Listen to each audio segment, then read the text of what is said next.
The first step is to open the database read-only. So give it a clean shutdown.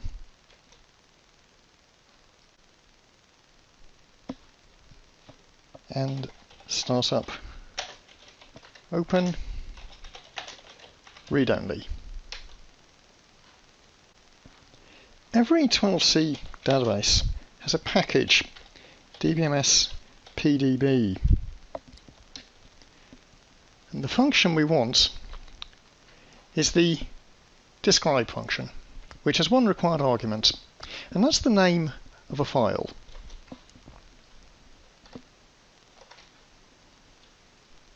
So execute DBMS PDB.describe and point it towards an operating system file. And right now, Oracle is writing out into orclz.describe.xml a description of this database, all the information needed to bring it into the Pluggable container. So we can have a quick look at that file.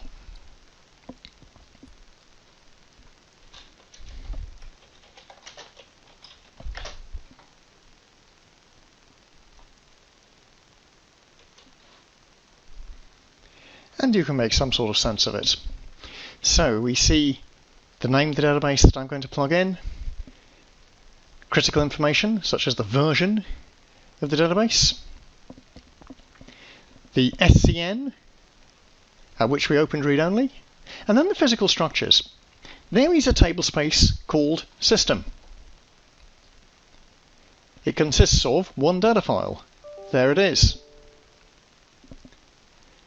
Vital information about that data file, such as the block size and how many blocks. And then on to the next table space, sysorgs. Temporary table space.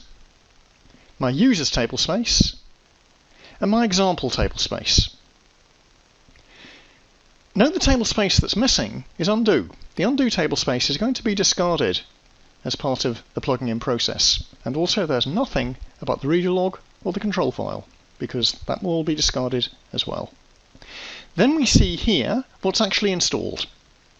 One of the checks that will be made later is that all the products that exist in this database that's going to be a pluggable container will indeed exist in the container database already. And then some less essential information to do with how the SGA, how the instance is configured. So that's generated that file. The next step is to go to the container database, check for violations, and then run the file. In the root container, we also have a copy of DBMS PDB. And there's the function check plug compatibility.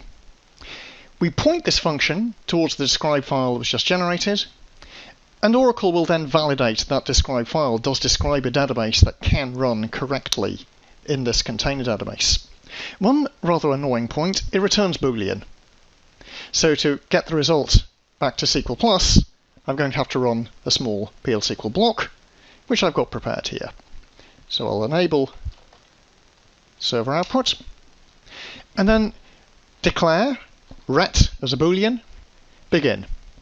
And set ret equal to the result of DBMS PDB check plug compatibility, pointing it towards the file I generated earlier. And if that returns true, OK. If it doesn't return true, we've got a problem and we'll have to take some form of action. So run that. And it looks as though we're good to go. If there are any problems, they'll be written out to the view PDB plugin violations. Or they will be, if I spell it correctly. And just as a matter of interest, you can see if there is anything in there. And we've got two rows in that table, but they are both warnings. The first warning says the PDB plugged in is a non-CDB. It requires non-CDB to PDB.SQL to be run.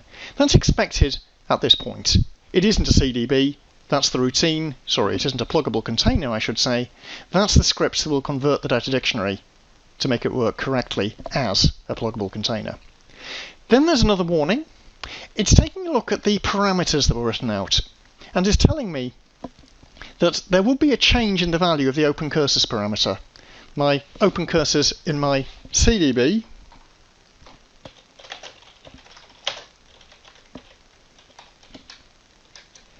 is set to 200, whereas in the non-CDB it's 300. That isn't a critical problem, but it's certainly something that as a DBA we might want to be aware of. But they're both only warnings, so we can proceed. The command actually to do the plugin is this: create pluggable database, name of the container, using the describe file that was generated earlier. And this is a reasonably quick process. How long it takes will be dependent to a large extent on the number of data files involved. There are various options at this point. One can instruct the commands to copy the existing data files rather than reuse the live data files. The syntax I've used has used the live data files. And that appears to have gone through successfully. So let us take a look at $containers and see what we've got now. Con ID and name and open mode from, and there's my new pluggable container, which at this point is only in mount mode. Even though the container is in mount mode, it should be registered with the listener.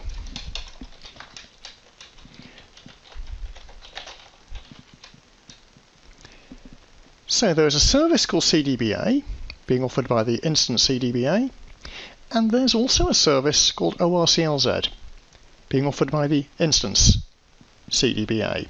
That will be the service for my newly created pluggable container.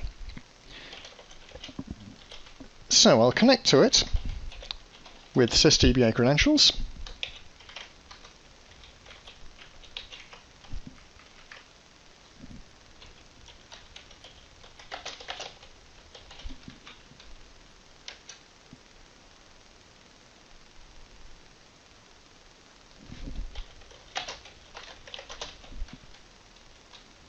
And I'm connected to my newly created pluggable container. Then the final step before making it available for use is to run the script that will convert the data dictionary.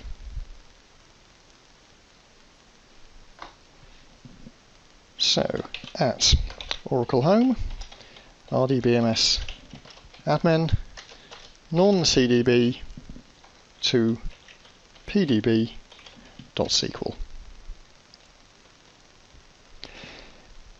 This does take a while to run,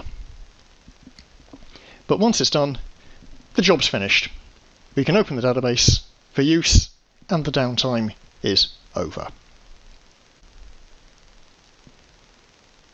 And that's all there is to it. Once that script is finished, one will need to do a check for any invalid objects, recompile them if need be, ensure that all your users are connecting through the appropriate service name, then the standard database administration for performance tuning and backup routines. Resource Manager does perhaps need a special mention.